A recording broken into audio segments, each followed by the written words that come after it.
هلا وسهلا.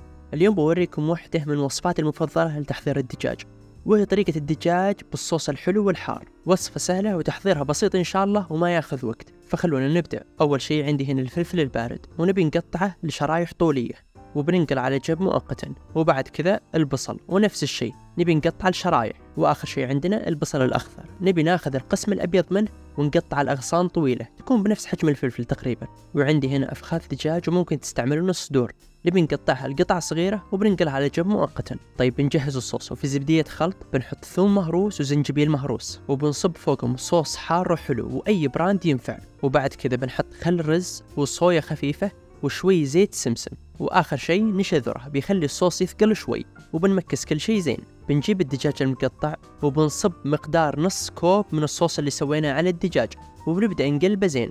ويفضل تخلونه يتبل نص ساعة على الأقل إلى ليلة كاملة. طيب تعالوا نسوي رز على السريع. عندي هنا الرز مغسول ومنقوع، بنحط عليه رشة كبيرة ملح وأي مطيبات رز تحبون، وبنشغل عليه طباخة الرز وبننساه. وفي طاوة كبيرة وحرارة عالية بنحط رشة بخاخ زيت، وبننزل الدجاج وبنبدأ نقلبه ونطبخه لمدة 12 دقيقة. وبعد ما يتغير لونه بالكامل بننقل على جنب مؤقتا. وعلى نفس الطاوة بننزل البصل والفلفل البارد وبنقلبهم كم دقيقة. وبعد كذا بنخش بالبصل الأخضر وبنقلبه معهم.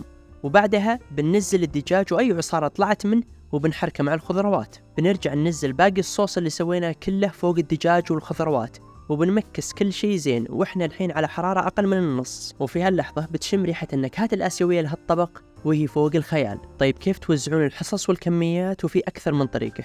ممكن توزنون كمية الدجاج كاملة وتقسمونها على عدد الأطباق اللي حابين تاكلونها. مثلا خلطة الدجاج هذه طلع وزنها 1200 جرام، وأنا أبي أسوي 5 حصص، راح أقسم 1200 على 5 وبيطلع لي 240 جرام من خلطة الدجاج في كل صحن. وفي بعد طريقة ثانية، وهي إنكم تحددون ملاعق معينة لكل صحن. مثلا كل صحن ياخذ مغرفتين رز ومغرفتين دجاج، وهالطريقة بعد بتعطيكم كميات متقاربة لكل حصة. وأنا شخصيا أوزعها بالنظر بدون ما أوزنها، لأني أشوف الصورة الكبيرة للوجبات. وما دامني بستهلك كل كمية الدجاج وكل كمية الرز في النهاية، فما يفرق إن في صحن يكون فيه شوي دجاج أو رز أكثر من الثاني. هالشيء أريح البالي وأقل تعقيد، ولا راح يأثر على النتائج على المدى البعيد. وهالطريقة مو غلط، وبرضو أنكم تحسبون الكميات بدقة مو غلط بعد.